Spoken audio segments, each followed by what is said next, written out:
Hey everybody, what's up? Hey. Hey everybody. Hey. This is Levi Kreis. I'm a singer-songwriter, I'm Josh Howard. I'm a bass player and musician. and this is our very first Facebook Live. Yeah. Which is really exciting because I met Josh 3 years ago or 2 years ago. I don't know. Two years ago, I think, Okay. when I wanted him to join me on stage for the Christmas Home for the Holidays tour that we do every year. Which is now going to be our fourth year, Yeah. which you're going to be joining me on again. I am very excited. With more dates, Yes. because we've got DC in the works, we've got Nashville in the works, and I feel like I feel like we're just going to be playing more and more together over the next year, which is one reason why I wanted you all to meet Josh, because not only do I love playing with this guy and sharing the stage with him, but I kind of get into some really good conversations with you, and that's why I kind of wanted to do this. We do. Tell them a little bit about yourself. Oh, okay. Yeah. So I am a musician that is based in Knoxville, Tennessee.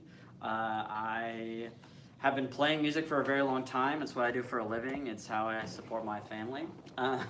So yeah, that's probably that's kind of the long and short. I teach lessons. I play in churches. I help as many people as I can. I get to meet amazing artists and play with a lot of artists like Levi, for example.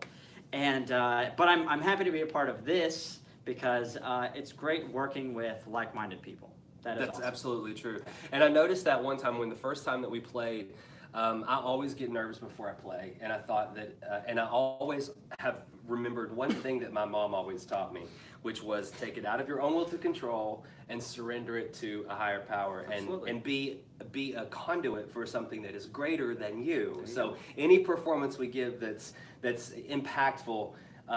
When approaching it that way, we know it's not us. Yeah. There's no reason for us to be grandiose about it, because all we've done is surrender to be a conduit for something that's greater than ourselves. And I loved that I took that idea to you, and you just completely went into prayer before we hit the stage. And I thought that that was the coolest thing, because you not only was it just a really connected, powerful experience of where two or more are gathered, but it is continued to set the intention every time that you and I have now gone on stage. Yeah, it's nice too, because I'm not one to push my particular faith on people. Yeah. But I certainly don't shy away from talking about it. Sure. And so I love that. One thing I really liked about when the first time we were really backstage, just having time to talk. For those who don't know, when you play music, there's a long time backstage where you're forced to have conversation with people. I guess not as much now because of phones, but that's what we did. Yeah. And so Levi was also very open and very direct, which that's the kind of personality type that I'm always drawn to. And so it was just nice to talk to somebody brand new at the time that was open about that you were open about what you believed, and you were open to hearing about what I believed. Yeah. And that was a part of things.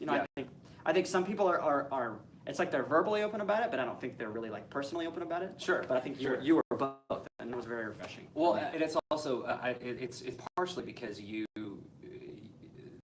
instinctively you know who you can be and who you can't be, and so I knew that was probably a good thing with you. But while we're going down this road, I feel like it's a fitting moment to plug a video that's going to be published at 3 p.m. Eastern Standard Time here on my Facebook Live page. Three. It is a behind-the-scenes video for the making of my brand new music video, which is coming out next Tuesday, called Liberate You. It's the title track of the album Liberated. And one of the things I tried to delve into with this behind-the-scenes, aside from getting pretty personal with the backstory, which is all about divorce, all about a nasty divorce a few years ago, and my inability to forgive for a long time. And so Liberate You was a song that says, this is more detrimental to my health, my mental, spiritual, and physical health, to not let that go, than it is this other person. Keeping them in prison in my mind is actually causing me more grief than it is for them. What kind of experiences have you? By the way, guys, if you're coming in, this is a Q&A, and we're going to take some questions in a little bit. So if you have questions, let us see them in there. And while you're watching, tell us where you're from. What state are you watching? What city are you watching from? We'd love to hear from you in the comments below. So regarding regarding the behind the scenes video that's coming out at 3, we were talking about forgiveness. Riff on it. I know I don't have to guide you. I mean, I want you to talk about what your own personal experiences with that is. Yeah, like everybody else in the world, I've had hard times in life too. And forgiveness is one of those things that, for me, I am not a person who grows into forgiveness. Do you know what I mean? Like, I think some people, something happens to them, and like years later they'll just know, okay, I've forgiven that person. Right. For me, it is a conscious thing I have to do. It's a conscious decision. Yeah. So I have to sit down in prayer by myself when talking to myself. Yeah. Talking to myself, or something much larger than me, and I have to say, I forgive so and so for blank. Yeah. Whether even if it's like, even if it's something that they didn't even know, I will forgive them out loud. Not because I want to put a label on. If somebody says something to me that maybe they didn't mean to be offensive, or hits a little too in kind of a soft spot for me, I'm not gonna say I'm not saying out loud, I forgive them for saying this, or I forgive them for offending me this way, because I'm not saying that because I want the title to go on to them. I'm saying that so that I am recognizing how I'm feeling. That it's there. And you need to deal with it. Exactly. But that is to say, if you're making a conscious decision, then does that mean you're consciously able to say, oh, I'm going to do this and now I'm done with it? Because I think a lot of us still feel it like resonating in our body. Absolutely. Sometimes, and like I for one have struggled with the idea of just being able to say I forgive them and I can forget. I'm a Scorpio. I can't forget a lot of shit. I think that forgiveness is a step right toward. I think for me the conscious act of forgiveness is a step to like truly letting go of something. For me. Okay. So no, it's not like I two different throw stages it out. of the experience. Exactly. The initial step of asking assistance with your higher power to forgive is the willingness, I suppose. Yeah. And the action. I think labeling it and calling it what it is. Yeah, I think that's important. I think it is. For me, it is, because if I just said like, oh, I forgive Levi for being just a big meanie pants, that doesn't do anything.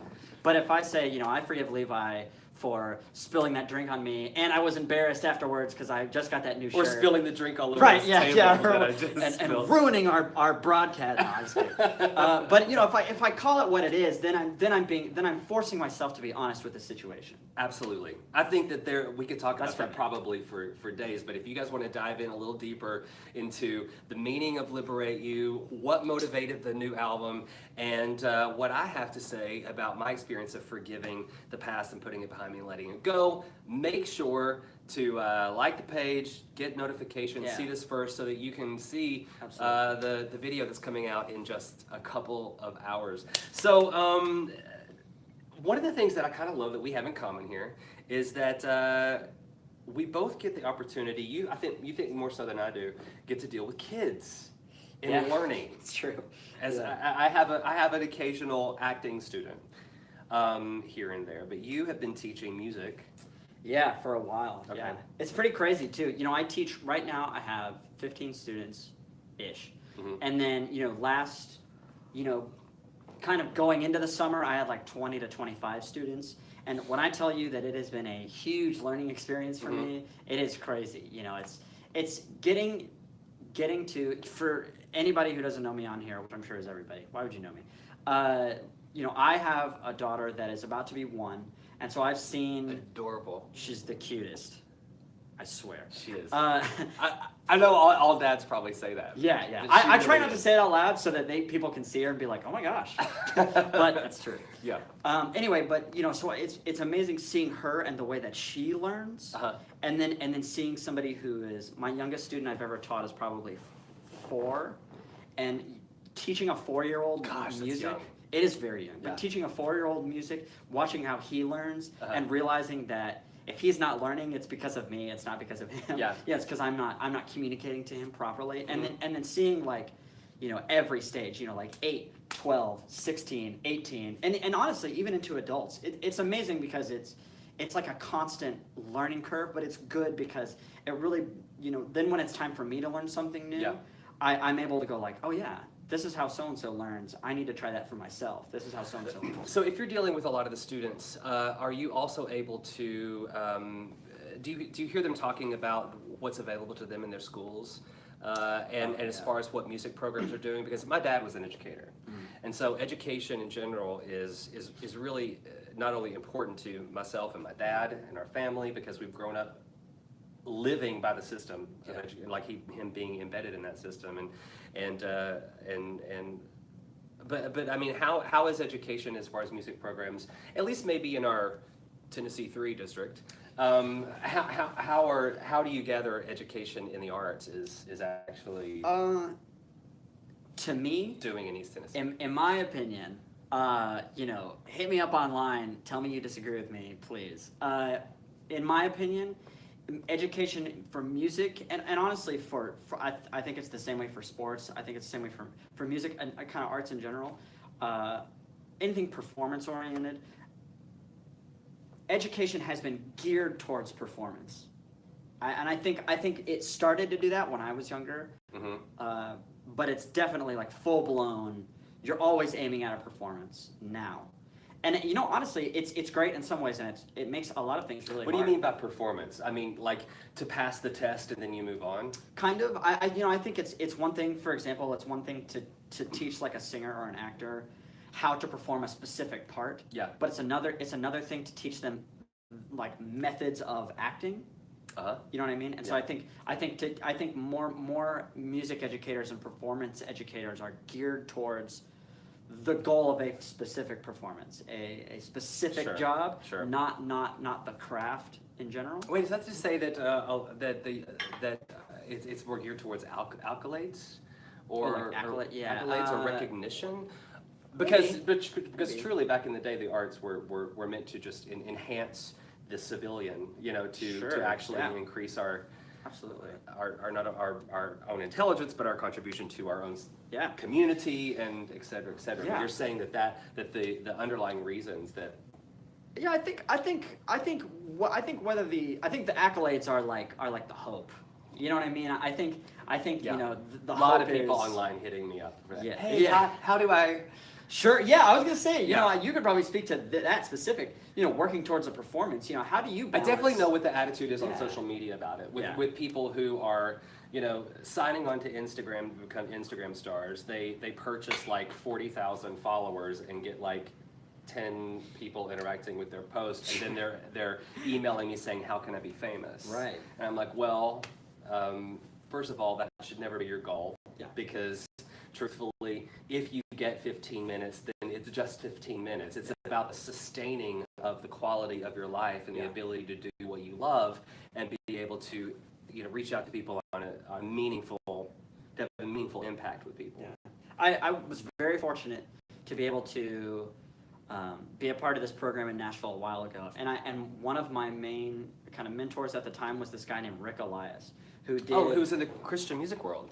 Actually, he was, right? yeah. Because I remember him. But he also wrote music for, that movie with Steven Tyler's daughter, that doing that thing you do. Oh yeah. So he wrote music for that movie. Okay. And but he said if you can, just about your own kind of personal career, if you can get 100 fans, you're like set, like 100 real fans that will participate in everything that you're. Every project. I got to take that as a segue to Patreon, because I know I've probably got some of my patrons at Patreon watching, and if you've been on my Facebook page recently, you've have seen 2 personal thank you videos a day where I'm literally just sitting at a keyboard off the cuff singing whatever comes to mind, just to give a shout out to some people who are now making a huge difference in my life through Patreon. What is Patreon? Did you know what Patreon was before? I did. Before we started talking. Patreon's awesome. Yeah. Patreon is great. It's like Kickstarter, but instead of raising a large sum of money for one particular project, it's ongoing donations that help a continuation of creating content. And for me, it's been creating video, which has been very helpful. I went like nearly a decade as a singer-songwriter without a music video. after, crazy. Which is crazy, right? That's crazy, And yeah. these days, the turn of the headline is so fast that once you my release an gosh. album, literally 10 days later, nobody cares unless you're creating ongoing content to help promote it. That's true. So I have to credit all my patrons at Patreon for allowing me to continue the creation of video content to help support the March release this year. We've been able to do 4 official music videos already. That was awesome. 4 different behind the scenes. That's great. We've had a video blog called The Backstory, My Life in a Lyric, where I go behind the scenes to every song that I've written, and I sort of tell not only the backstory of what inspired the song, but whatever particular motivational, inspirational 3 to 5 minutes I can come up with that hopefully provides value to the listener. You know what's very cool is that as like a peek behind, Levi is a really great guy. And I think when you watch somebody, I'll slip you a 20 later. Yeah, checks in the mail. I think when you watch somebody who's like a really great guy online, you're always kind of like, but are they really? And I had people when we started playing together. I had people who are fans of yours go like, hey, what is Levi like? Is he really? Yeah, like what is he like really behind that closed doors? Yeah. And I was like, honestly, he's like the same. Right on, that's so and cool. people are like, no, but for real, tell me, give me his dirty laundry. And I'm like, I don't have his dirty laundry. And also, he's great. But everybody's read my dirty laundry. That's the very. I've cool literally, thing. if you've been following my music since 2005 at a debut album, you know everything. You know my addiction issues, you know my sobriety. If you go back and really dig into page 6 of Google, you can find all kinds of stuff on me. It's just true. It's there. Yeah. But I think the cool thing is that, even when he's not on camera, when we're backstage killing time, he even mentions then like, because of my Patreon, he tells me about projects that are about to happen, and every time, and I swear to you, I'm not just saying this, every time he's like, because of my Patreon, I can do this, this, this. And he has, and he talks about how awesome you guys are as his like Patreon subs. What do you call them in Patreon? Subscribers. Subscribers, yeah. So he talks about that. So I think it's so cool, and that I think it's very cool. One, that he's that transparent because not a lot of people are. But then also that the love that he has for you guys is like super real. Well, but it's literally when you've gone through 8 major record labels like I have, you realize that the one thing that sustains you and allows you to do what you do are your patrons. So I know we're on Facebook Live and there are a lot of looky-loos who come in and just kind of like dabble a little bit in what I do. But then there's a circle of people who are my champions. They are my record label. They are the reason I get to do. If it wasn't for them, I wouldn't be doing.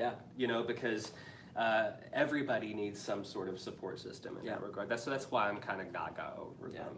But for Patreon, if you're curious about what Patreon is, it's our own social media platform. It's a lot of exclusive content, some really cool perks, like not only the personalized videos that you're seeing, but I'm going to be making some fun personal phone calls for some people next week. All kinds of great stuff. So check it out at patreon.com/Levi KREIS if you want to be a part of it. Speaking of, I have questions, right? So let's do that. So we're getting to the Q&A part now. So when I was doing an interview with Grammy-nominated country artist Ty Herndon. What a guy. Great guy. Yeah. I've had the blessing of knowing him for years. It was great to reconnect with him, and I could do it because of my patrons at Patreon. But I wanted my Patreons to have some questions that they gave to me, and it just turned out that the interview was so quick and had a momentum of its own because we hadn't seen each other in years that we didn't get to the questions. Yeah. So, ladies and gentlemen, Q&A. And here's the deal. Whenever we do these videos, because I think we're going to be doing them regularly, please send more questions. Yes, and the juiciest questions. Because when I see on here, like, Levi, what's your favorite color? I'm skipping right over it. So, if you guys are still hanging in, by the way, click that wow button. Totally. Give us some interaction here, because the more that you interact with the video, the more people are going to see it in their feed. Yeah. And it lets us know that you're there with us, and let's do a Q&A. All right, okay, here we go. Let me find a good one. Okay. Oh, geez, these are so heavy. Oh my God. Yeah, some of them are pretty heavy. Okay. Here you go. I see some likes. And Okay. stuff there. Yeah, thank you. Yeah. All Okay. right. Okay. If you could only share one thing with the world, one truth, what would it be? Who is that from? This is from Jamie Wood. Please say this in less than an hour. Okay, so if there's one truth. Yeah, look at all the wows. I know. That's what great. A question. What a question. Digging that. Okay, so if there's one truth that I could share with Only one. only one. It's not just one. Only one. Okay, you know what? I got it. And it's not going to be as woo-woo as you think it's going to be. Because, I can get a little woo-woo. I do know that. But I like that. I like that about I think there's a place for it. I think so, too. I think so, too. But I would say you can pretty much accomplish anything you want if you're willing to work hard enough to get it. Because the variations of luck, talent, being born into a family who has millions, or being born into an entertainment family like so many artists are, having that kind of resources available to you, or for someone who is born up here in the Appalachian Mountains who lower class family who has to work their way. Right. It doesn't matter. The variables are different for all of us, but I've been listening to a lot of Gary Vaynerchuk recently. I don't know if you know that guy. Yeah. Oh, he gets me pumped up in the morning. But what I know is, like, if you're really willing to work the weekend that people aren't, when people want to go on their pontoon in the lake, I want to be home working. Yeah. You want to go sit in the The theater? funny thing I want was, to be working. this is a person who does work because he was struggling to come up with things to do when you're not working. He's like, when you have social skydive, time. what do you do? All right. Okay. Next question. Okay. Okay. I recently discovered a piece of sheet music on your website. Okay. Much to my delight. Would you consider, or are you planning to distribute sheet music for anything else, in particular Liberated, and perhaps utilizing whoever put the sheet music together for I Should Go? That's got to be from Mike Tristani, am I correct? How did you even know? I knew it. Well, because Mike has been really talking me into trying to do some sheet music. Yeah. Well. And since Liberated is so piano oriented, like so much of my other stuff, it'd make great sheet music. Yeah, I really want to be able to make the entire Liberated album available as sheet music. Mm-hmm. So that'll happen eventually. I think there's actually a quick way to do that, right? I mean, can I take the piano tracks from the recording and run them through a system in the studio and then have it just done? Absolutely. Oh man, I just outed that project as being easy. You guys thought he was gonna write it all down. Keep those lights going. That's good Yeah. to see you guys are in here enjoying the live broadcast. Okay, so we're doing a Q&A. These are questions presented to me by my patrons at patreon.com. Hit me, Josh. All right, okay, this one is also about the new album Liberated. Okay. Did you find it easy to share the vulnerability on such a broad scale? That's a good question. Especially looking at expanding your audience to more mainstream country. Did I have a problem sharing such intimate details? In like a broad way. In more of in a less specific way? Yeah, well, I think... Like to broaden it for the audience? Maybe. Well, I was thinking... Oh, no, I'm sorry. On such a broad scale. So, like, instead of us talking, it's one thing to be personal with your Patreons who are supporting. Right. But it's another thing to, like, spill your whole guts to everybody. You know, to make that even a chance. So is that something you even thought about? You know, were you thinking, like... You know what I'm saying? No, not for this album, not for Liberated. My whole goal is I knew who made Liberated happen were the people on Kickstarter. I knew what they liked of my music. I knew that one of the ones, my debut album, was their favorite album, and I knew that was a very vulnerable album. And my goal for Liberated, even though you and I both know, because he's Josh, by the way, this is Josh. If you guys are just tuning in, him and I do music together. He plays bass while I'm playing the piano and singing, and we're doing a lot of our Christmas tour dates together, and more a lot of music together, which is kind of great because he's also kind of getting the skinny on some of the country covers that I'm doing, and doing the charts for that, and he's also really aware of the songwriting I'm doing in Nashville with some really great Grammy award-winning country songwriters. Yeah, big deal. Which is kind of cool. Big deal, yeah. But for Liberated, though, I had a single-eye focus to give those Kickstarter backers what I felt was like quintessential Levi thus far. So I know that Liberated hints at where I was going because I threw in some good rootsy instrumentation, but for the most part, I wanted to keep the same commitment to being vulnerable in that album because I knew that the people the whole reason I could do the album, that's what they wanted from me. Which is great because, you know, even the stuff that I'm creatively involved in, you even more, I guess I'm kind of creatively involved when we play live, but I mean, like, when I'm writing stuff for other groups and stuff that I play with them for, it would drive me insane to try and consider everybody. Sure. As opposed to Sure. the people that I'm truly trying to reach. You know what I mean? Well, that's true. If the goal is to be vulnerable and transparent, You have to commit to it. You and have just to. go, yeah, You have and to. not worry about what other people are going to No. think. That's so, true. yeah, you're gonna have haters everywhere. I mean, Sure. that's like a given. Sure. People love hating on everybody or for anything. Yeah. So it's like if you sat your pen down and had a second thought every time you thought of somebody who might not like what you were doing, you Yeah. would never get anything. Yeah. I got to take this question though and go a little further as to why I'm so in love with country music right now, and I feel that that's because finally country music has reached a place that I fit very naturally in. And if you've noticed, like songs like Mercy, like with Brett Young, and there's other songs where like male country singers are actually singing some pretty vulnerable type of songs now, which co-writing a lot with songwriters in Nashville. One of the things that I have heard up until like this year was, well, the guys wouldn't sing that because guys don't sing anything vulnerable in country music, so I can't pitch that. Especially for That's the past changing. especially for the past like 10 to 15 years. Yeah, I think true. I think even a little bit more so. And especially with bro country, which I honestly feel like dumbed us down. I wasn't ever a fan of it. I wasn't. What do you I'm got? not gonna say anything about that. I have a lot of friends who cut tracks for those kind of people, so I'm gonna keep it. Okay, good. But Okay, so how we do it on time? Should we like what, one or two more? Yeah, we'll do one or two more. I hope this is even broadcasting because this is the first time we've been. Oh, there we are. Okay, so more questions from patrons at Patreon. Hit me, Josh. Okay. Man, these are good ones. When I said I wanted the juicy questions, you guys did not disappoint. Okay. Okay. Do you want like a super hard-hitting question or like an easier one? Whatever you're attracted to right now. Whatever you're digging. All right. This is from Jim Levesque. Uh-huh. Is that how you say it? Yeah. Okay. As an out artist, when looking at making your music more accessible to a primarily straight country audience, Okay. will you shy from same-gender references? Okay, so That's a super hard. That's a super hard question. So,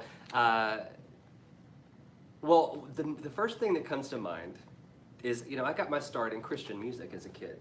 I mean, by the time I was 12 years old, I was on the road doing my first Christian album that I had written. And I remember being in the Christian music, there was one debate that they always had.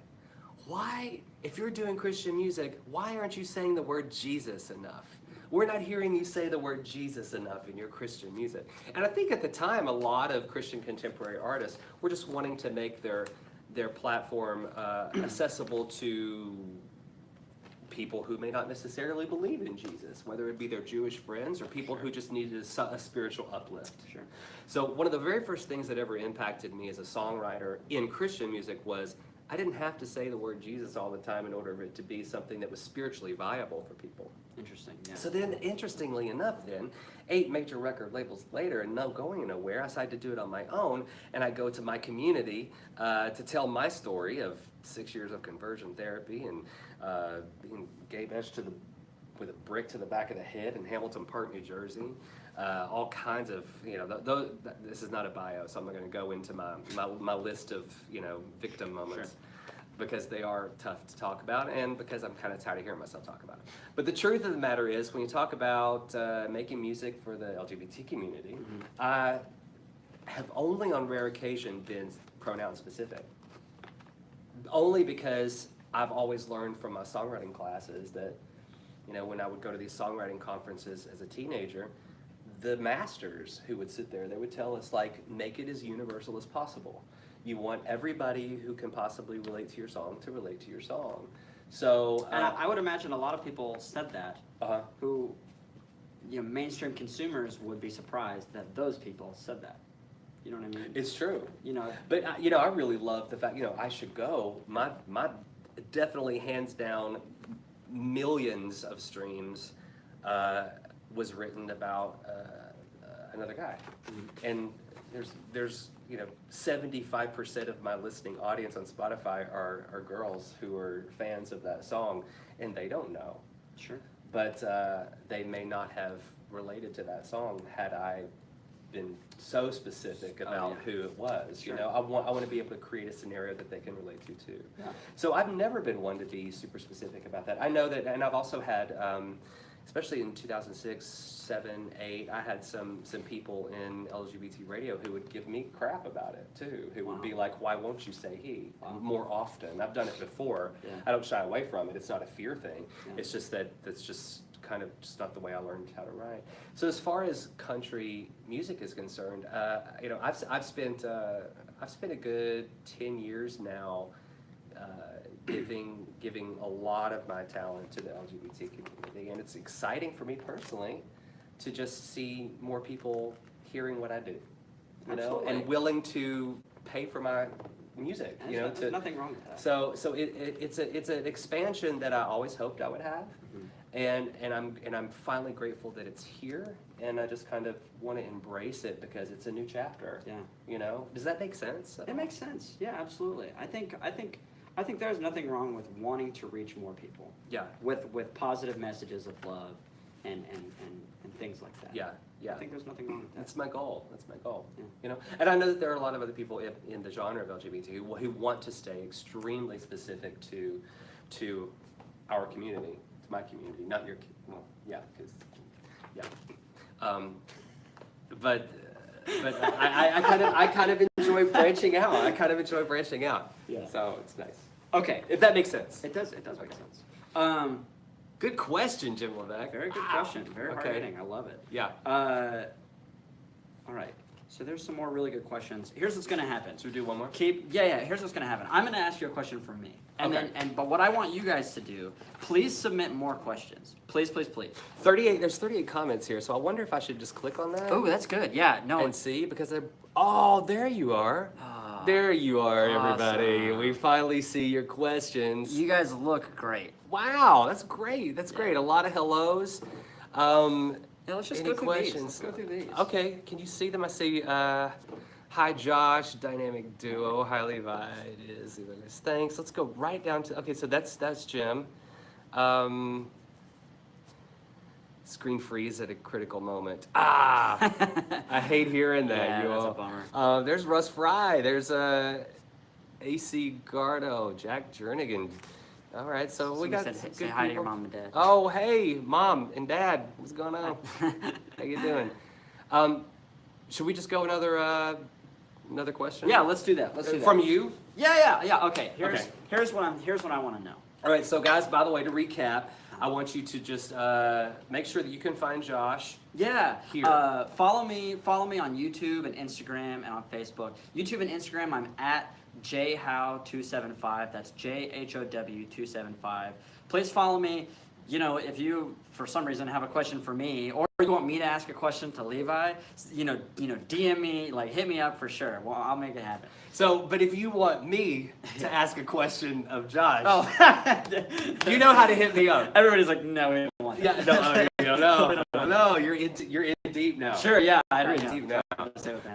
So thank you guys, by the way. Check out patreon.com/LeviKREIS if you want to learn more about how to be a patron of my music. Yeah. Remember, 3 p.m. Eastern Standard Time, we got a brand new video being published right here on Facebook, and we'll leave with one more question. All right, Levi. Yes.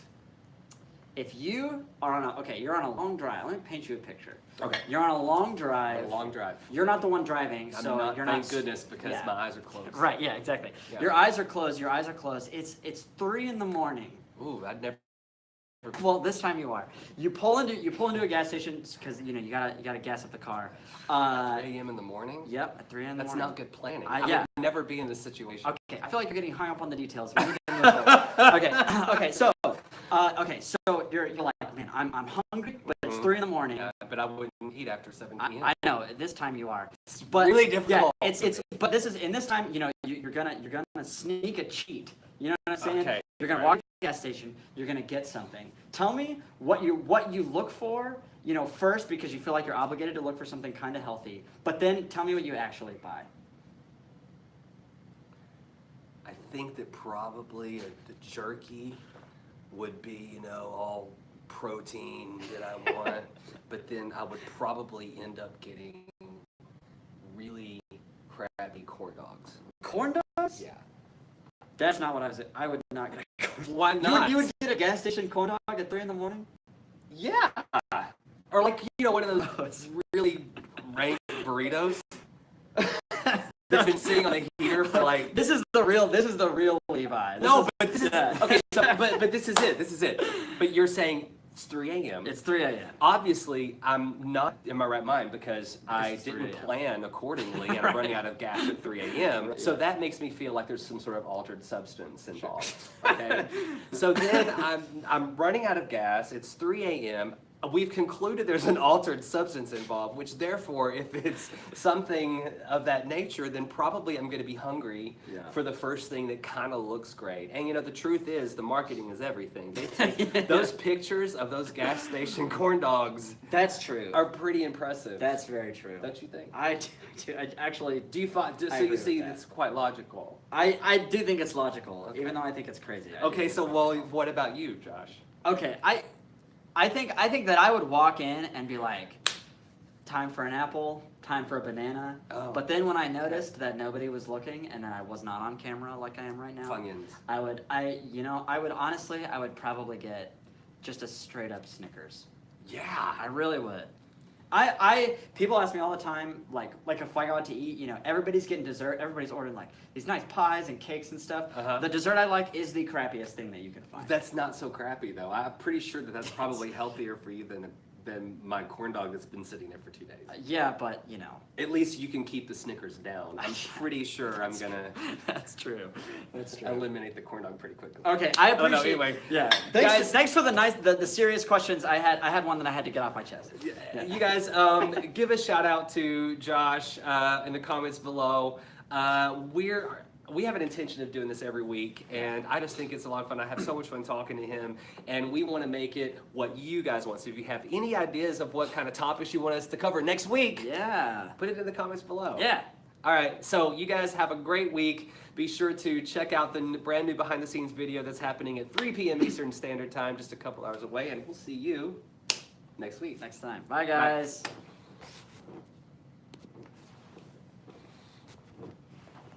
This one too. X.